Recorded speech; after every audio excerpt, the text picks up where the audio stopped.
Hello guys, economics world में आपका स्वागत है। मैं हूं डॉक्टर राजीव। आज मैं बात करूंगा इनोवेशन थ्योरी ऑफ प्रॉफिट, लाभ के नवप्रवर्तन सिद्धांत। दोस्तों, हर व्यक्ति जीवन में लाभ कमाना चाहता है। जीवन का उद्देश्य कहीं न कहीं लाभ में आकर सिमट गया है। चाहे जीवन में कोई भी व्यक्ति किसी भी क्षेत्र में काम कर रहा हो, वह चाहता है हम मैक्सिमम लाभ कैसे कमाएं, और जीवन में अधिकतम लाभ कमाने के विभिन्न तौर तरीकों और उपायों को वह ढूंढता रहता है। हर पल वह चाहता है कि कुछ नया कर गुजरें, जिससे हमारे लाभ में अनायास ही इजाफा हो जाए।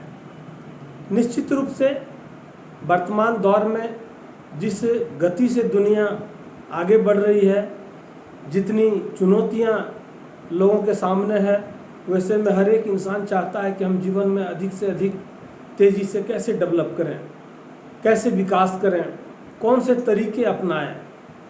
तो जस्ट मैं आज उसी कॉन्सेप्ट पर आपके बीच इनोवेशन थ्योरी ऑफ प्रॉफिट, लाभ का नवप्रवर्तन सिद्धांत पर चर्चा करूंगा। यह सिद्धांत प्रोफेसर शुम्पीटर ने दिया था। प्रोफेसर शुम्पीटर के अनुसार लाभ नवप्रवर्तन का पुरस्कार है।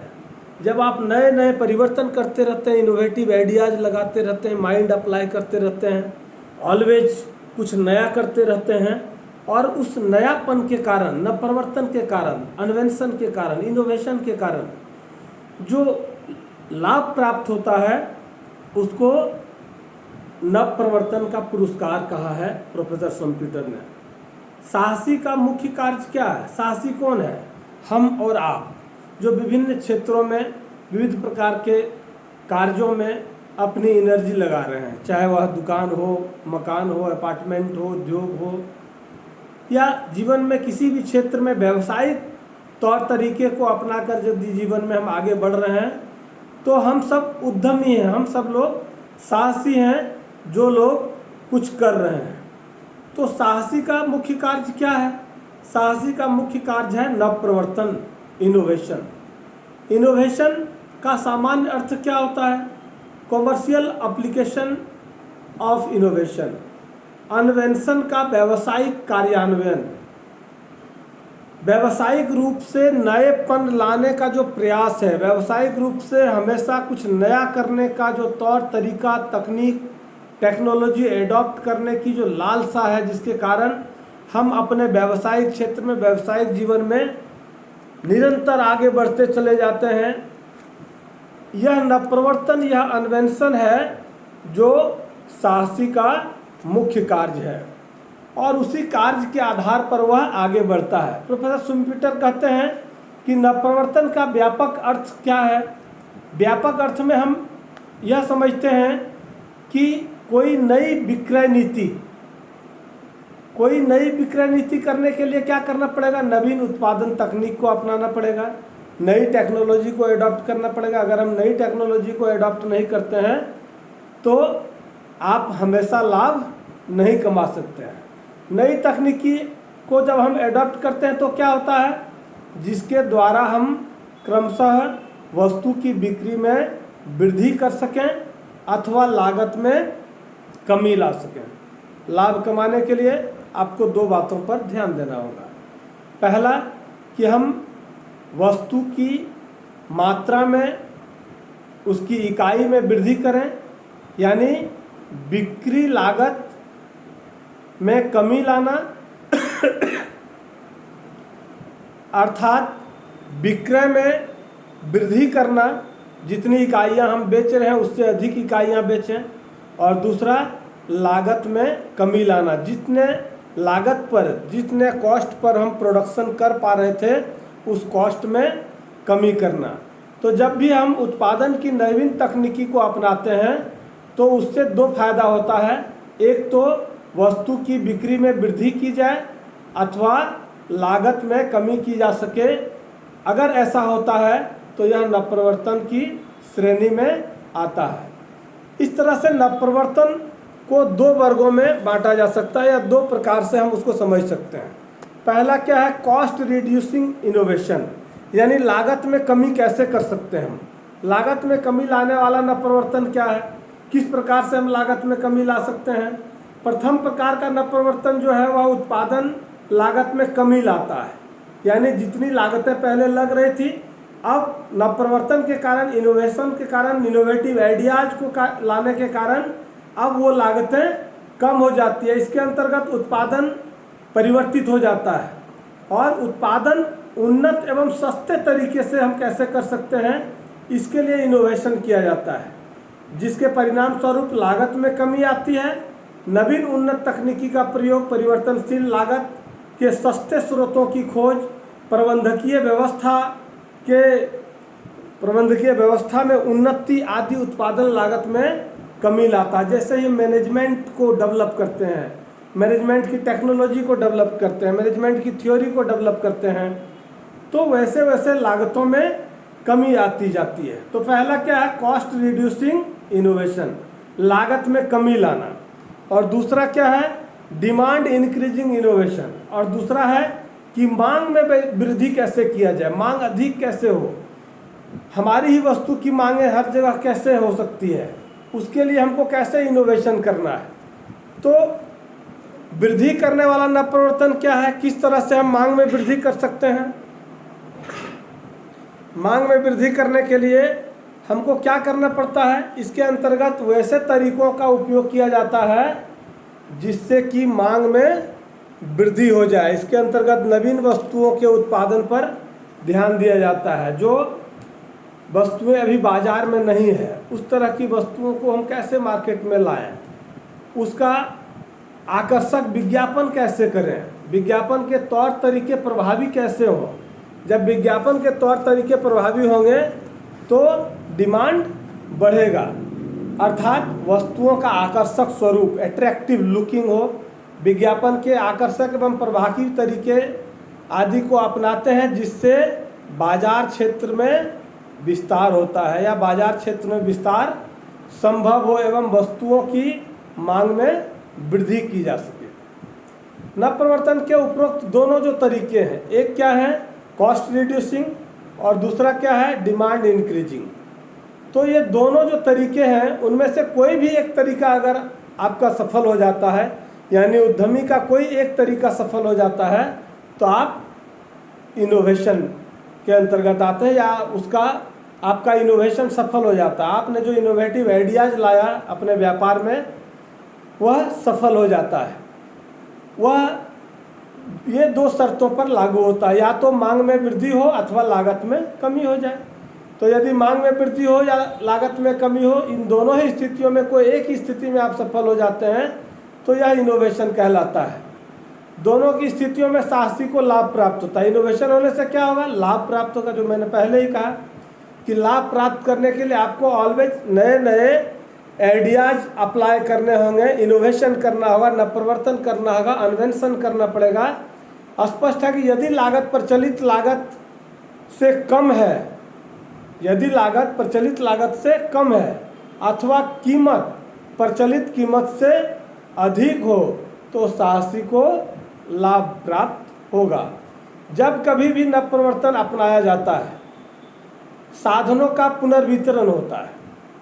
नवप्रवर्तन से प्राप्त लाभ दीर्घकालीन एवं अस्थायी नहीं हो सकता है। दीर्घकालीन एवं अस्थायी बनाए रखने के लिए आपको हमेशा नए नए परिवर्तन के बारे में चिंतन करना पड़ेगा या नया नया परिवर्तन करने के लिए तैयार रहना पड़ेगा, तभी आप अपने लाभ को दीर्घकालिक कर सकते हैं।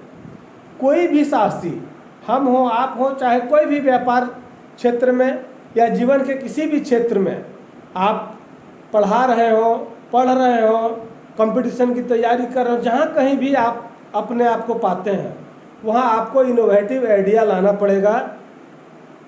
दुनिया के लोगों के सामने आपको प्रतिस्पर्धात्मक रूप से फेस करने के लिए, उसके चैलेंजेज को फेस करने के लिए आपको उनसे अलग टेक्निक एडॉप्ट करना पड़ेगा। इसलिए कोई भी साहसी अपने नवप्रवर्तन का पुरस्कार तब तक प्राप्त कर सकता है जब तक कि दूसरे साहसी उसके नवप्रवर्तन की जो गुप्तता है, आपने कोई नई टेक्नोलॉजी एडॉप्ट की, वह तब तक आपको लाभ देगा जब तक मार्केट में कोई और व्यक्ति उस टेक्निक को एडॉप्ट नहीं कर लिया है या वह तकनीक नहीं सीख लिया है। जैसे ही आपके नवप्रवर्तन की गुप्तता सार्वजनिक हो जाएगी, आपका लाभ रिड्यूस हो जाएगा, कम हो जाएगा या डिक्रीज करने लगेगा, क्योंकि तब जैसे ही दूसरे उद्यमी या साहसी आपके व्यापार के तरीके को, तौर तरीके को, प्रबंधन को जैसे ही एडॉप्ट करेगा, आपके जैसे बहुत सारे कंपटीटर मार्केट में डेवलप हो जाएंगे। इसलिए वहाँ से आपका लाभ घटने लगता है और जो लाभ आप एकाधिकारी के तौर पर प्राप्त कर रहे थे, वह लाभ अब समाज के दूसरे लोगों के बीच बंटने लगता है। इसलिए लाभ वितरित हो जाता है एवं आपको केवल सामान्य लाभ ही मिलता है। तो अगर आप हमेशा असामान्य लाभ प्राप्त करना चाहते हैं या हमेशा अधिक लाभ प्राप्त करना चाहते हैं, तो आपको अपने मैनेजमेंट का जो सेक्रेसी है उसको मेंटेन करना पड़ेगा। आपकी तकनीक हमेशा सेक्रेट होना चाहिए, अदरवाइज आप कंटिन्यू मार्केट में प्रॉफिट गेन नहीं कर सकते हैं। अतः लाभ को दीर्घकाल के लिए कायम रखने के लिए अनवरत नवप्रवर्तन में परिवर्तन करते रहना होगा, यानी ऑलवेज इनोवेशन में चेंजिंग लाना पड़ेगा। जरूरी नहीं है कि आप एक ही मॉडल को एडॉप्ट किए हैं, उसी मॉडल पर अपना प्रोडक्शन कर रहे हैं, उसी पर मार्केटिंग कर रहे हैं, उसी क्वालिटी पर, उसी ऐड पर आपका काम चल रहा है।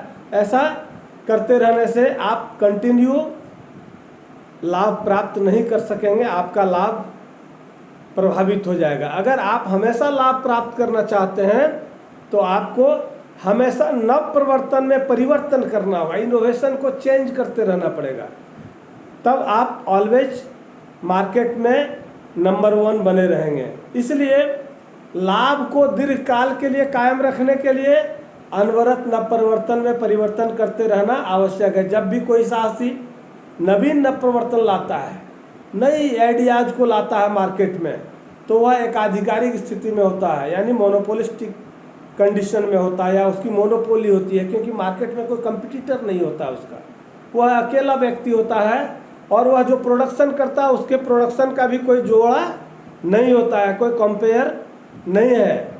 इसलिए हम तब तक के लिए मोनोपोली को एडॉप्ट करके मार्केट में बने रह सकते हैं जब तक हम ऑलवेज नवप्रवर्तन कर रहे हैं।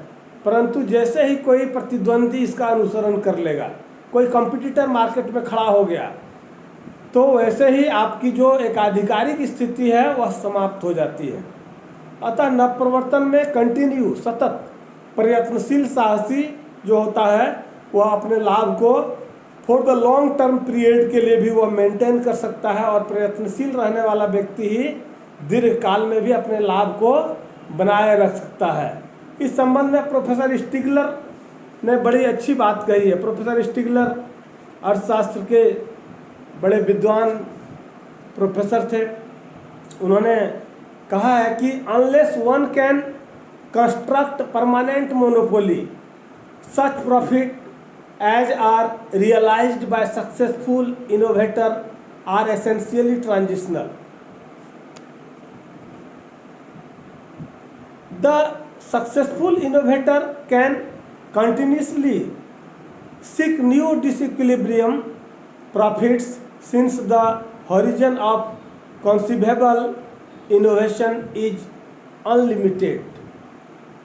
मतलब स्टिगलर ने क्या कहा कि जब तक कोई एकाधिकार की स्थिति कायम नहीं करता तब तक नवप्रवर्तन से प्राप्त आय अस्थायी होता है। और एकाधिकार की स्थिति प्राप्त करने के लिए क्या करना पड़ेगा? आपको ऑलवेज इनोवेशन करना पड़ेगा, नए नए आइडियाज को एडॉप्ट करके चलना पड़ेगा, तभी आप एकाधिकार की स्थिति में बने रह सकते हैं। नहीं तो आपकी एकाधिकारिक स्थिति अस्थायी है, यानी निश्चित नहीं है, अस्थायी नहीं है, ट्रांजिशनल है। कुछ पल के लिए आप लाभ प्राप्त कर रहे हैं और फिर कॉमन हो जाता है। सफल नवप्रवर्तन वर्ग नए असंतुलन लाभ की तलाश करता रहता है। जो व्यक्ति सफल होना चाहता है वह हमेशा कुछ नया कर गुजरने की जज्बा लेकर के नई खोज, नई तकनीक, नए प्रबंधन, नए मैनेजमेंट, सब कुछ नया, ऑलवेज नया करने का लालसा मन में रखता है, उसको तलाश करता रहता है। और ऐसा करने वाला व्यक्ति हमेशा लाभ प्राप्त करता है, क्योंकि नवप्रवर्तन का भावी क्षेत्र जो है वह असीमित है। आप इसके दायरे को बांध नहीं सकते हैं, यह असीमित है। इसलिए ऑलवेज आपको इसके बारे में यह ध्यान रखना पड़ेगा कि हम मैक्सिमम प्रॉफिट कैसे कमा सकते हैं और मैक्सिमम प्रॉफिट कमाने के लिए हमको क्या क्या करना पड़ेगा। शुम्पीटर ने अपने थ्योरी ऑफ प्रॉफिट में नवप्रवर्तन को लाभ का कारण मात्र माना है। लाभ का कारण मात्र मानने के पीछे क्या रीजन है? और लाभ अनेक कारणों से उत्पन्न होता है, केवल एक कारण नहीं है। नाइट के अनुसार लाभ का कारण जोखिम एवं अनिश्चितता है, जबकि शुम्पीटर ने इसे स्पष्ट नहीं किया। नाइट ने इनोवेशन थ्योरी जो दिया, उन्होंने कहा कि लाभ का जो कारण है वह जोखिम और अनिश्चितता है। जोखिम और अनिश्चितता क्या है? जीवन में हर व्यक्ति को जोखिम उठाना पड़ता है, चाहे आप जिस क्षेत्र में हो, पठन पाठन कर रहे हो, व्यापार कर रहे हो, रोजगार कर रहे हो, चाहे जो कुछ भी आप कर रहे हैं, आपको हमेशा जोखिम उठाना पड़ता है। ज़रूरी नहीं है कि आप जिस उद्देश्य की पूर्ति के लिए जो काम कर रहे हैं वह पूरा ही हो जाए, वह सफल ही हो जाए, यह जरूरी नहीं है। दूसरी बात है कि अनिश्चितता की स्थिति बनी रहती है। अनिश्चितता की स्थिति इसलिए कि जैसे ही कोई दूसरा इन्वेस्टर उस सेक्टर में आता है और आपसे बेटर वह करता है तो आप फेल्योर कर जाते हैं। वैसी स्थिति में आपका जो इन्वेस्टमेंट है वह डूब जाता है और आप असफल हो जाते हैं। लाभ सृजन में एकाधिकारिक शक्ति का महत्व है, क्योंकि जब तक आप एकाधिकारिक स्थिति में हैं तब तक आप लाभ का सृजन कंटिन्यू कर पाते हैं। जैसे ही परफेक्ट कंपटीशन में आप आते हैं या बहुत सारे प्रतियोगी, बहुत सारे कंपटीटर मार्केट में जैसे ही आएंगे तो आपका जो लाभ है वह समाज में बट जाएगा और आपको केवल सामान्य लाभ की प्राप्ति होगी। तो लाभ सृजन में एकाधिकारिक शक्ति का महत्व है, पर इसे स्वीकार करते हुए भी नज़रअंदाज किया गया है।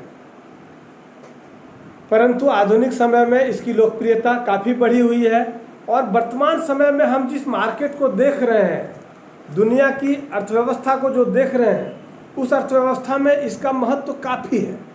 क्योंकि जीवन के किसी भी क्षेत्र में आपका उद्देश्य लाभ प्राप्त करना होता है। व्यापार में तो है ही, व्यापार का उद्देश्य ही लाभ प्राप्त करना होता है और लाभ प्राप्त करने के लिए आपको हमेशा नए नए तकनीक का उपयोग करते रहना पड़ेगा। और अगर आप इनोवेटिव आइडियाज़ को ऑलवेज साथ रखते हैं तो स्वाभाविक रूप से आपके व्यापार का जो उद्देश्य है लाभ प्राप्त करना, उसकी निरंतरता बनी रहेगी। दोस्तों, अगर आपको ये वीडियो अच्छा लगा हो तो आप सब्सक्राइब करेंगे, लाइक करेंगे। Thank you.